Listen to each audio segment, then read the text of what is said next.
आप लोगों की भावना को हमने सुना है और निवेदन को सुना है और आशीर्वाद जो दिया है वह निवेदन को सुन करके देखो के साथ आशीर्वाद दिया है।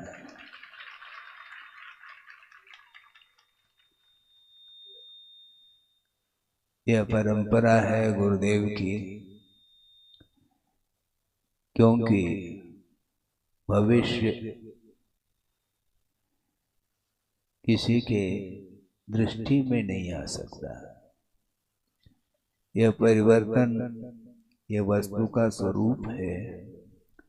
वस्तु कभी भी बिना परिवर्तन के रह नहीं सकती और निरंतर यह परिवर्तन वस्तु का निरंतर चल रहा है और इस परिवर्तन रूप संसार में अपने लिए ग्रहण करने योग्य क्या वस्तु है और छोड़ने योग्य क्या वस्तु है, इस विषय में आगम के आधार से सोचने की आवश्यकता है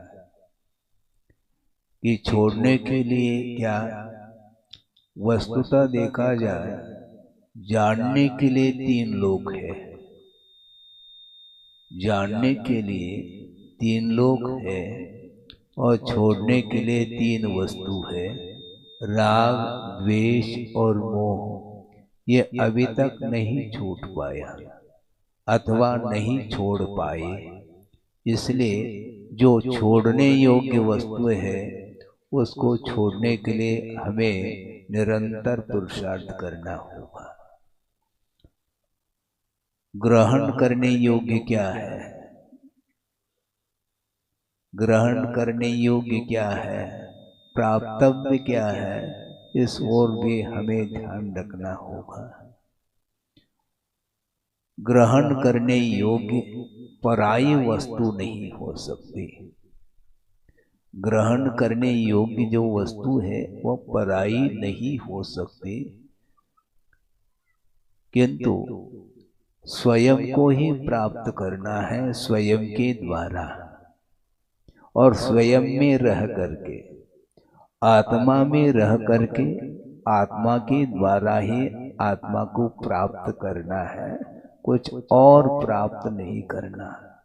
क्योंकि ज्ञेयभूत वस्तु अनंतानंत है, जानने योग्य जिसको बोलते हैं, किंतु प्रत्येक वस्तु का स्वरूप क्या है इसका परिज्ञान यदि हो जाता है एक बार, तो फिर वह ग्रहण करने योग्य वस्तु ही मात्र रह जाती है, बाकी सारे ग्रहण करने योग्य नहीं है। हेय, उपादेय और ज्ञेय ऐसे तीन हैं ये पदार्थ। ग्रहण करने योग्य जो है वह शुद्ध परमात्म तत्व है और शुद्ध परमात्म तत्व को हम तब प्राप्त कर सकते हैं जिन्होंने शुद्ध परमात्म तत्व को प्राप्त कर लिया है। उनकी आराधना, उनकी उपासना यदि हम निरंतर करते हैं तो दृष्टि हमारी निज की ओर हो सकती है। अभी तक पर की ओर दृष्टि बनी है, इसलिए एक क्षण के लिए भी वह आंख बंद करना नहीं चाहता। आप क्या देखते हैं? आपके आंखों के द्वारा क्या वस्तु देखने में आ रही है? पर पदार्थ तो है, किंतु पर पदार्थ देखने में आते हुए भी वह पौद्गलिक मटेरियल है, केवल आत्मा देखने में नहीं आती। किसी भी इंद्रिय के द्वारा आत्मा पकड़ में नहीं आती है और यदि आती भी है तो वह शुद्ध जो आत्म तत्व है वही पकड़ में आता है, जो कि वह आत्मा का स्वरूप अथवा स्वभाव नहीं हो सकता। ये जितने भी नर नारकादिक जो पर्याय हैं, ये अवस्थाएं हैं, ये अशुद्ध परिणति है आत्मा की और उसको वह जानता है, वह फूला नहीं समाता। प्रत्येक व्यक्ति, जहां तक मैं समझता हूं, अपवाद अलग है, किंतु प्राय प्रत्येक व्यक्ति सुबह उठ करके दर्शन करता है प्रभु का, बाद में पहले किसका दर्शन करता है? मोबाइल तो छोड़ो, उठ करके आईने में अपने मुख का दर्शन करता है? कहते हैं ना, महाराज उसके बिना बाहर कैसे जाए। मुख कैसा है? अपने मुख का दर्शन करने के लिए भी आप स्वतंत्र नहीं हैं। दर्पण के बिना अपने मुख का अवलोकन संभव नहीं है, और उस दर्पण के माध्यम से मुख का अवलोकन करते हैं, और जहां पर कालिमा है उसको आप दूर करते हैं। हमें पूछना चाहते हैं कि दर्पण के माध्यम से कालिमा तो देखने में आ रही है, किंतु उस कालिमा को दर्पण दूर नहीं कर सकती, दूर आपको करना है। उसी प्रकार ये जो शास्त्र हैं, आगम हैं, इसके माध्यम से वस्तुतः क्या ग्रहण करने योग्य, क्या छोड़ने योग्य, इसका परिज्ञान शास्त्र के माध्यम से हो सकता है, किंतु शास्त्र छुड़ाता नहीं, छोड़ना अपने को पड़ता है। स्वरूप का परिज्ञान होने के उपरांत भी संसारी प्राणी छोड़ नहीं पा रहा है। इससे स्पष्ट है कि वह मात्र जान रहा है। आप पदार्थ को जानते हैं क्या? कोई भी व्यक्ति से मैं पूछ सकता हूं, आप पदार्थ को जानते हैं?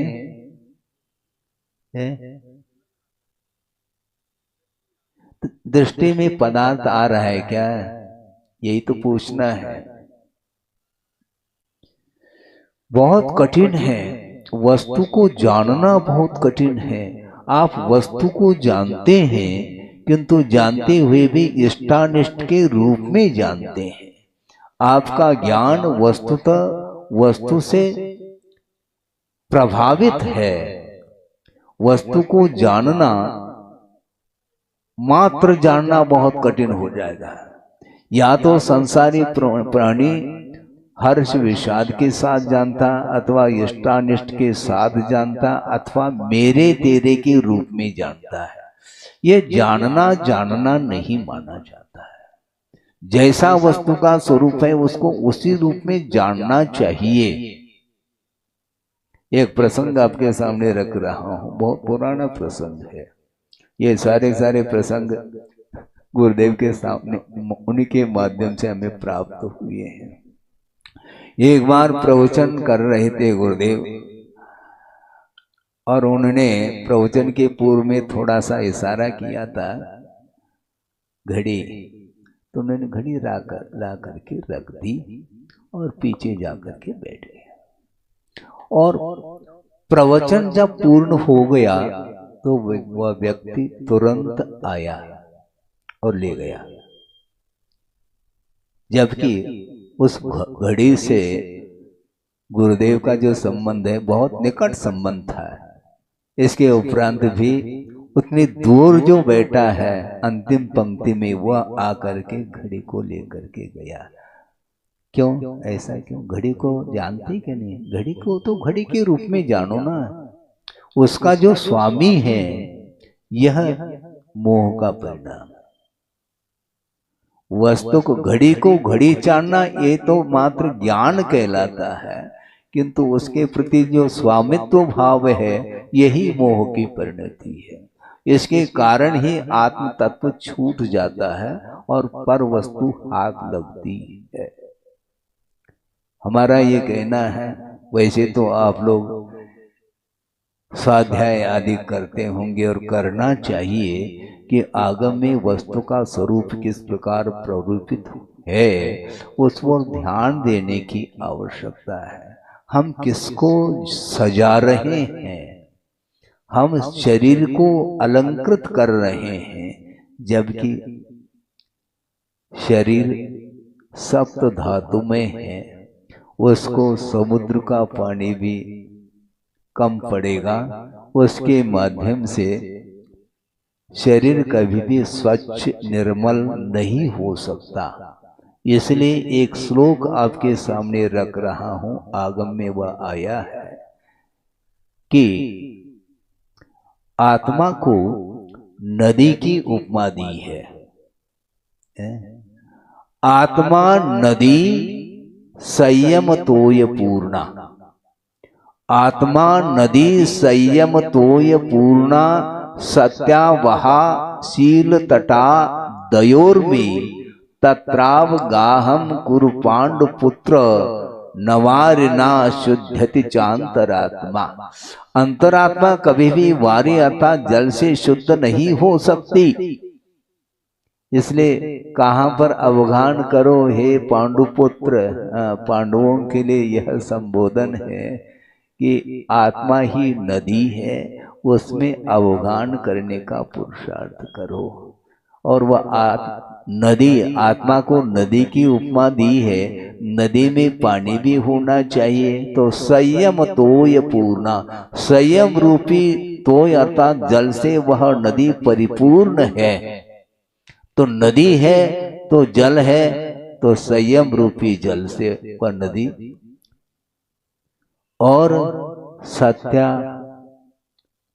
शील तटा, शील रूपी तट है दोनों तरफ, और सत्यावहा सत्य रूपी जिसका प्रवाह है, और उर्मी अर्थात तरंगे कौन सी उत्पन्न हो रही है आत्मरूपी नदी में, दया उर्मी, दया रूपी तरंगे जिसमें उत्पन्न हो रही हैं, ऐसे आत्मरूपी नदी में तुम अवगान कर लो। क्योंकि जो आत्मा है वह कभी भी अंतरात्मा वारिना न शुद्धति, जल के द्वारा आत्मा की शुद्धि संभव नहीं है। इसलिए शरीर को धोना बहुत अनंत काल से धोते आए हैं, और कितना धोओगे। इसका अर्थ ये नहीं समझना चाहिए कि हम शुद्धि न कर ले। महाराज आप ही तो बोलते हैं मन शुद्धि, वचन शुद्धि, काय शुद्धि। हम काय की शुद्धि काय से करें? शरीर की शुद्धि हम किससे करें? यह शुद्धि अलग वस्तु, किंतु बार बार आप जो शरीर को अलंकृत करना चाह रहे हैं तो वह संभव नहीं है। देव गुरु शास्त्र की आराधना की अपेक्षा से शुद्धिकरण के भी आवश्यक है। शरीर को प्रक्षालित करना पड़ता है।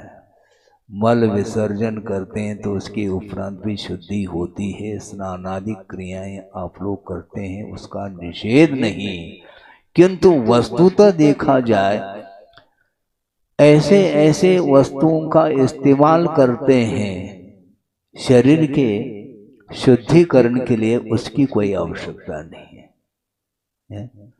जो हिंसात्मक तरीके से जो उत्पन्न होते हैं, कौन से वो है?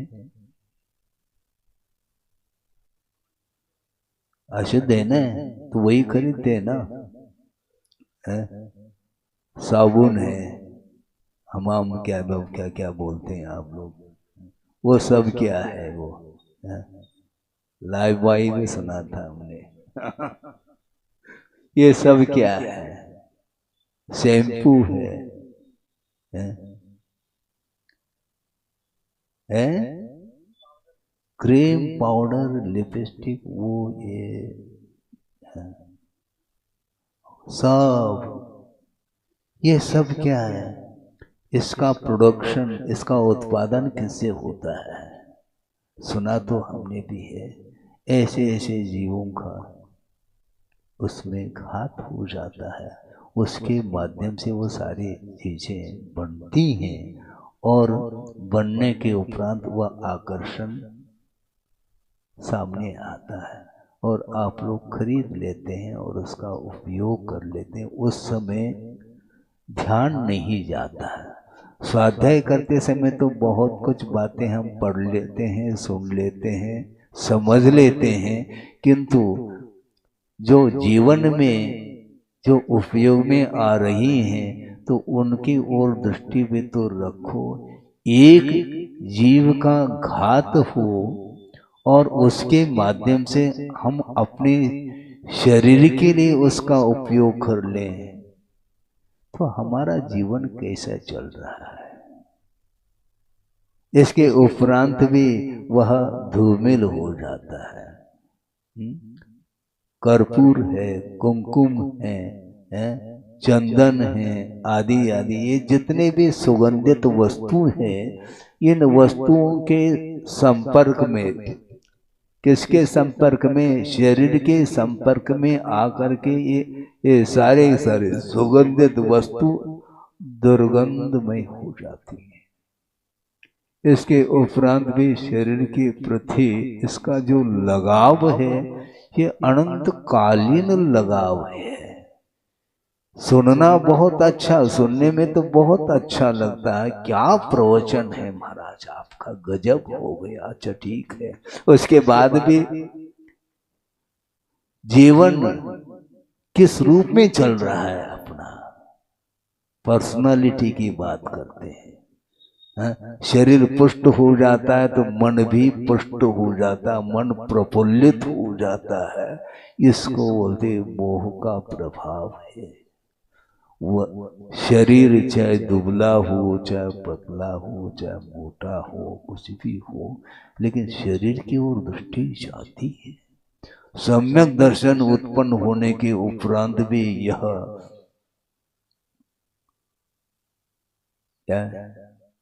सम्यक दर्शन उत्पन्न होने के बाद भी शरीर के प्रति दृष्टि छूटती नहीं। और आत्मा अमूर्त है, आत्मा देखने में, आत्मा किसी भी इंद्रिय का विषय नहीं बन सकता।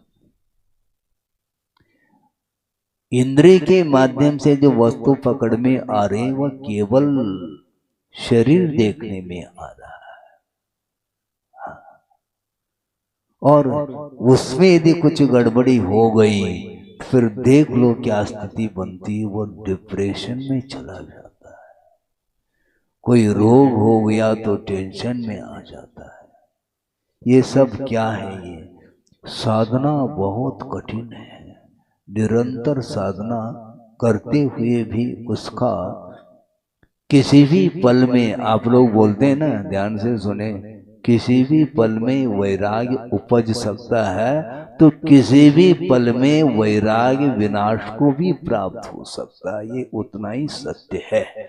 इसलिए आचार्य कहते हैं सावधान रहो, दिन मत गिनो। हाँ, हमें दीक्षित होकर के, अभी आप लोग कह रहे थे ना, मैं ध्यान से सुन रहा था, हाँ 50 वर्ष हुए ऐसा कहा। गुरुदेव कहते हैं दिन मत गिनो, साधना हो रही है क्या ये देखो, कम से कम साधना की ओर दृष्टि रखोगे तो समझ में आ जाएगा हमारी कितनी मात्रा में साधना है, या बढ़ रही है, क्या घट रही है, क्या स्थिर है। इसको समझना कठिन है, बहुत कठिन होता है। 50 साल कोई वस्तु नहीं, अनंत बार इस भेष को धारण किया होगा। इसके उपरांत भी अभी भी वह आत्म तत्व पकड़ में नहीं आ रहा है। निरंतर हर्ष विषाद, ये दोनों परिणति मोह की ही परिणति मानी जाती है। मोह के बिना ये परिणाम संभव ही नहीं। और यही गाफिल, मोह के माध्यम से संसारी प्राणी गाफिल हो जाता है, भुलाव में आ जाता है, भूल जाता, अपना स्वरूप ही भूल जाता है। और ये शब्द भी उसको प्रभावित कर रहे हैं, मात्र भाव तक पहुंचना बहुत कठिन है। बीच में एक सेकंड के लिए भी मान लो बिजली चली गई, आपको कैसा लगता है? सब कुछ गया। मतलब शब्द ही सब कुछ है क्या? शब्द एकमात्र माध्यम है स्वरूप तक पहुंचने के लिए, किंतु उसमें उलझ जाता है। तो संसार प्राणी किस किस में उलझ रहा है भगवान ही जानते हैं। पांचों इंद्रियों के विषय हैं और ये इन विषयों में उलझा हुआ है, और जब तक यह उलझन रहेगा तब तक स्वरूप का परिज्ञान संभव ही नहीं। ज्ञान का अर्थ यहाँ पर संवेदन से प्रयोजन है। हाँ, संवेदन हम फील क्या करते हैं, ये सब पर है कहना बहुत आसान है। पर कहना आसान है, किंतु कोई उठा ले तो फिर देख लो कोर्ट कचहरी। मैं तो शुद्ध परमात्मा तत्व हूं, किसको सुना रहे हूं? अपने आप को स्वरूप संबोधन कर रहे हैं क्या? मैं तो अकेला हूं, शुद्ध हूं, बुद्ध हूं। इसके बाद भी दृष्टि भीतर क्यों नहीं टिक पाती? ये भूमिकाएं अलग अलग हैं, इसलिए आप लोगों की भूमिका अलग है, श्रवण की भूमिका अलग है। इसलिए अविरत दशा में सम्यक दर्शन तो उत्पन्न होना संभव है। सम्यक दर्शन का अर्थ और कोई सॉलिड वस्तु नहीं, किंतु वस्तु तत्व का जैसा स्वरूप है उसको उस रूप में श्रद्धान भर कर लेता है। किंतु श्रद्धान भर कर लेता है, किंतु संवेदन किसका करता है? गृहस्थ किसका करता है? किसका करता है? श्रद्धान और संवेदन दोनों भिन्न भिन्न वस्तु है। श्रद्धान अर्थात हे को हे के रूप में श्रद्धान कर रहा है, उपादेय को उपादेय के रूप में श्रद्धान कर रहा है, किंतु श्रद्धान करते हुए भी पर वस्तु के प्रति जो आकर्षण है वह छूट नहीं रहा है। इसी को बोलते मोह है। इस मोह को समाप्त करने के लिए श्रद्धान की भी आवश्यकता है। श्रद्धान होने के उपरांत भी पर को पर के रूप में जानते हुए भी उसको उठाने का जो भाव है यह अज्ञान भाव है, ऐसा स्वयं कुंद कुंद स्वामी कह रहे हैं। सम्यक दर्शन प्राप्त होते ही उसका ज्ञान समीचीन हो जाता है, श्रद्धान के रूप में हो जाता है, किंतु अभी भी असंयम की भूमिका में जो रहता है वह ग्रहण करता रहता है। कल भी हमने बात कही थी कि 83 लाख पूर्व बहुत लंबा चौड़ा काल कहलाता है। इतने काल तक वो वृषभनाथ युग के आदि में कहाँ से उतरे थे? वो सर्वार सिद्धि से उनका यहाँ पर जन्म हुआ, और उसके उपरांत 83 लाख पूर्व तक करते क्या रहे? वो शायद सम्यक दर्शन है, अवधि ज्ञान है, और उसी भाव से मुक्त होना ये भी उनके ज्ञान में ही, अवधि ज्ञान में सब कुछ है। इसके बावजूद भी आकर्षण, ये आकर्षण विकर्षण ये भयंकर रूप है। ये हमने सुना था बुंदेलखंड में ही पंक्ति हमने पढ़ी सुनी भी है, सुन करके हमें आश्चर्य सा लगता है। क्या है? आपको ज्ञात तो है, लेकिन उस प्रसंग के अनुरूप आपको याद नहीं आता है।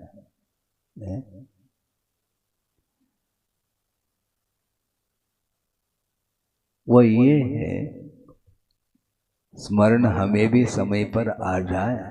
भाव तो आ गए हैं, लेकिन बिजली अभी गोल है। यही तो समस्या है। आ गई बिजली।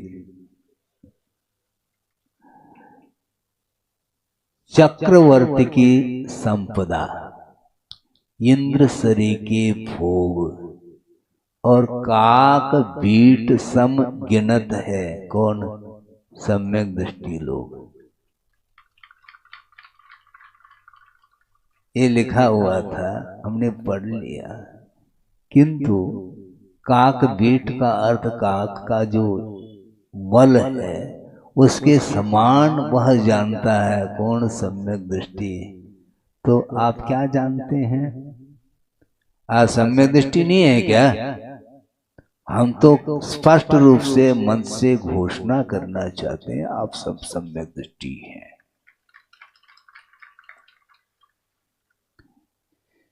किंतु कर्णानुयोग की दृष्टि से कौन सम्यक दृष्टि कौन मिथ्या दृष्टि इसका आकलन संभव नहीं है।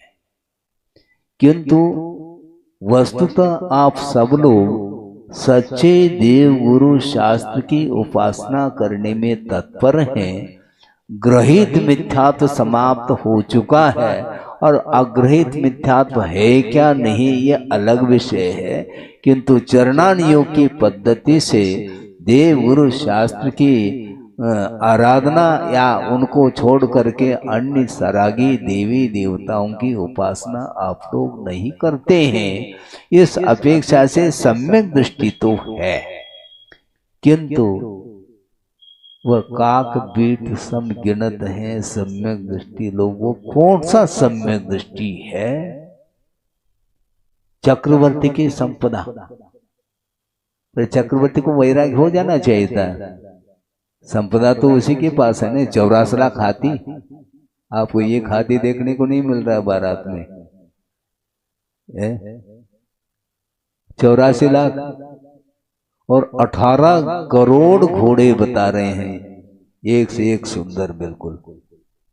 और उतनी ही संख्या में रथ भी हैं, 9 निधि हैं, 14 रत्न हैं और ये सब। और एक नहीं दो नहीं 96,000।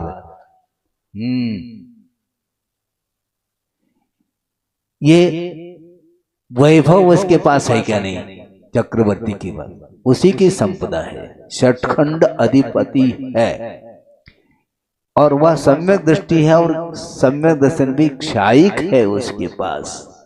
इसके बाद भी वह काक बीट के समान समझ नहीं पा रहा है। अभी भी ये ध्यान रखो,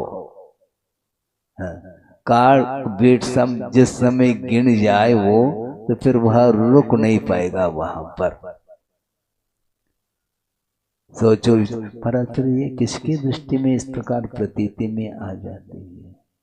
तो जो वीतराग सम्यक दृष्टि है उसी की दृष्टि में ये संभव है, अन्यथा संभव नहीं। यहाँ तक कहा है आचार्यों ने, गुरुदेव के मुख से भी हमने कई बार सुना है, वह आपके सामने रख रहा हूँ। समय ज़्यादा ना हो, इसमें घड़ी में 10:15 बजा है?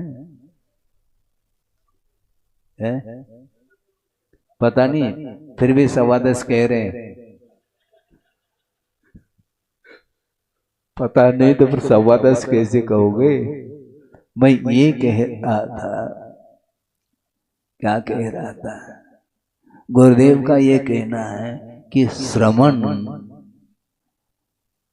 स्वाध्याय करता है, तत्व चिंतन करता है, उपदेश देता है, विहार आदि कर लेता है, यहाँ तक तो ठीक है।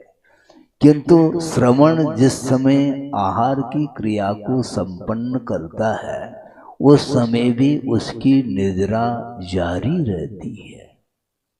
यहाँ तक गुरुदेव ने अपने मुख से कहा, श्रवण जब आहार ग्रहण करता उस समय भी वह स्वाध्याय कर रहा होता है। हाँ, ये कैसा संभव महाराज? ये तो समझना है। नवधा भक्ति पूर्वक आहार लेंगे, ये शर्त है। एक भी यदि भक्ति में कमी हो गई तो भक्ति नहीं संभव, वो लौटेंगे वो नवधा भक्ति पूर्वक। और वह पढ़वान करके ले गया है दाता, बड़े विनम्रता और भक्ति के साथ, विनय अनुनय के साथ वह सब कुछ पूजन अर्चन आदि संपन्न कर लिया। अब खड़े हुए हैं श्रवण, और आपने संशोधन करके आहार कर पात्र में दे दिया। अब सीधा ले ले, महाराज हमने तो संशोधन कर लिया ना, हमारे 2 बार 3 बार कर लिया महाराज। और दूसरी बात यह है कि आहार जल शुद्ध है ऐसा कह भी दिया, फिर भी हमारे ऊपर आपका विश्वास क्यों नहीं होता? विश्वास तो है आहार जल शुद्ध है, किंतु प्रूफ रीडिंग ये आवश्यक है। जब ये येषणा समिति इसी को बोलते हैं। आपने तो संशोधन कर लिया, किंतु एक बार हम भी अपने येषणा समिति, ये समिति संशोधन करना आवश्यक है। तो उस समय क्या कर रहा है वो? स्वाध्याय नहीं कर रहा है क्या? येषणा समिति का पालन कर रहा है? और ग्रास जब मुख में आ जाता है उस समय क्या करेगा? संवेदन होगा कि नहीं होगा? संवेदन तो होगा, किंतु उसके प्रति यदि लगाव है तो रसनेन्द्रिय विजय भी करना है। कब करेगा वो? रसनेन्द्रिय विजय प्राप्त करने के लिए अवसर यदि आता है तो 1-8 घंटे के लिए ही आता है। 24 घंटा कोई रसनेन्द्रिय विजय थोड़ी होता है। 24 घंटा मुख में कोई ग्रास थोड़ी है। वहां पर उतने समय के लिए ये बहुत रिस्क है। लेना तो है, क्योंकि आहार लिए बिना शरीर की स्थिति संभव नहीं, और उसके बिना रत्नत्रय का पालन संभव नहीं। और 28 मूल गुण में एक मूल गुण रखा है, ये भी रसनेन्द्रिय विजय। क्योंकि पंचेंद्रिय निरोध नाम के ये 5 गुण हैं, तो उस समय गुण की ओर दृष्टि नहीं है, तो फिर किसकी ओर दृष्टि है? गुण की ओर नहीं रहेगी तो गुड़ की ओर आएगी दृष्टि। गुड़ और गुण में बड़ा अंतर है। और गुड़ लिया है मान लो, तो वो मीठा लगेगा क्या कड़वा लगेगा, क्या लगेगा? लगेगा क्या वो हमें बताओ आप। हाँ, गुड़स्य का प्रकृति मधुरता, तो मीठा गुड़ तो मीठा लगेगा, लेकिन गुड़ मीठा यहां तक तो ठीक है, अच्छा लगता है। ये क्या है? ये गुण नहीं, ये दोष है। इसलिए हमने कहा था ना कि आप पदार्थ को जान नहीं सकोगे। अच्छे और बुरे के रूप में यदि जान रहे हैं तो वह निर्जरा और संवर के लिए कारण नहीं बन सकता। ये बहुत कठिन काम है ये श्रवण के लिए भी। हाँ, इसलिए पंचेंद्रिय निरोध के साथ ये सारी क्रियाएं उनकी संपन्न होती हैं। इसलिए निरंतर जो है ये असंख्य कर्मों की निर्जरा जो हो रही है वो खेल थोड़ी है, वो बहुत कठिन है। इसलिए सावधान रखो कहते हैं। हमें 50 साल हो गया, साल तो हो गए तुम्हारे, किंतु प्रतिदिन जो क्रियाएं होती हैं उसमें हर्ष विषाद के अनुपात, वो अनुपात घट रहा है क्या बढ़ रहा है? अप डाउन हो रहा है। मान लो बहुत कठिन काम है। निरंतर जो है हर्ष विषाद से रहित हो करके चारित्र का पालन किया जाता है। सोचो, विचार करो, वृषभनाथ भगवान के लिए भी 1000 साल लग गए। और क्षायिक सम्यक दृष्टि भावलिंगी है, ये ध्यान रखो। और उनका वर्धमान चारित्र माना जाता है। सामान्य जो श्रमण होते हैं उनका वर्धमान चारित्र नहीं हो सकता। उनका बिल्कुल वर्धमान चारित्रता निरंतर वृद्धिंगत रहता है उनका चारित्र। इसके बावजूद भी 1000 साल उन्हें लग गए, तो हम सोच रहे हैं कि हमें कितने साल लगेंगे। 50 साल हो गए, 50 साल हो गए, गए कड़ गए वो 50 साल, कड़ गए, निकल गए। लेकिन अंतरंग जो साधना है उसका परीक्षण करना आवश्यक है। समय तो निकलता चला जा रहा है, निकलेगा वो। शारीरिक साधना अलग वस्तु, और अंतरंग जो साधना है जिसके माध्यम से, और बहिरंग जो साधना है वह अंतरंग साधना के विकास के लिए ही वह साधकतम है। किंतु अंतरंग साधना यदि मान लो हमारी वृद्धिंगत नहीं हो रही साधना, तो बहिरंग साधना तो निकलती चली जाती है।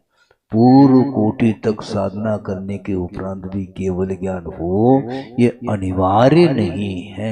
इसलिए हमेशा मान लो वहां तक पहुंच नहीं पा रहे हैं, कोई बाधा नहीं, किंतु कम से कम बैठे बैठे इस प्रकार निरंतर जो है विशुद्धि बनाए रखेंगे तो साधना में विकास हो सकता है। इसलिए गुरुदेव ने ये कहा था कि अंतरंग साधना को प्रमुखता देनी चाहिए, और उसके लिए शारीरिक जो कुछ भी आगम के अनुरूप साधना यथा योग्य साधना करे, इसमें कोई बाधा नहीं। इससे स्पष्ट है कि जब श्रवण के लिए भी इतनी कठिनाई हो रही है तो आपकी क्या स्थिति बनेगी, श्रावक की क्या स्थिति बनेगी। महाराज फिर हमारे लिए कोई उपदेश है क्या? नहीं कि केवल श्रवण की ही बात करना चाहते हैं, आपके लिए भी करना चाहता हूँ। दोनों मिक्स, श्रवण की भी बात करता हूँ और गृहस्थ की भी बात करता हूँ।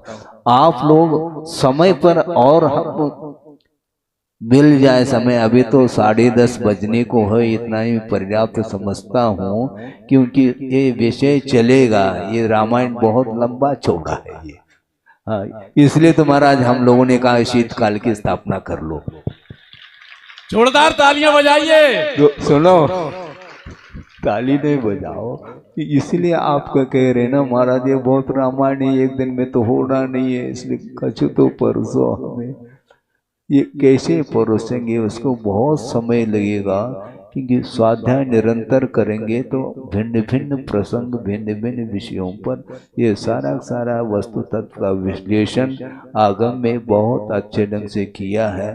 तो हमें और कुछ नहीं करना, संक्षेप में मोह कम हो रहा है क्या बढ़ रहा है, इसका परीक्षण आपको करना है। चाहे आप हो चाहे श्रवण हो, अपनी अपनी भूमिका के अनुरूप ये राग देश की मात्रा कम हो रही है कि बढ़ रही, इसका निरीक्षण परीक्षण करने की आवश्यकता है, क्योंकि इसके माध्यम से ही कर्म का आश्रव होता है। किंतु कर्म के आश्रव को रोकने के लिए जो साधन बताए हैं, उनको यथाशक्ति उन साधनों का आलम्बन लेते हुए यदि साधना करेंगे तो निश्चित रूप से शुद्ध जो परमात्मा तत्व है, जो ध्येय है, अर्थात उसको प्राप्तव्य माना है, ग्रहण करने योग्य है, उसको प्राप्त करने के लिए सब कुछ साधना है। इतना ही पर्याप्त है। अहिंसा परमो धर्म की जय। बोधि समाधि परिणाम शुद्धि स्वात्मोपलब्धि शोक शुद्धि चिंतामणिं चिंतित वस्तुदाने त्वामंद मानस्य ममास्तु देव। परम पूजा आचार्य गुरुवर श्री विद्यासागर जी मुनि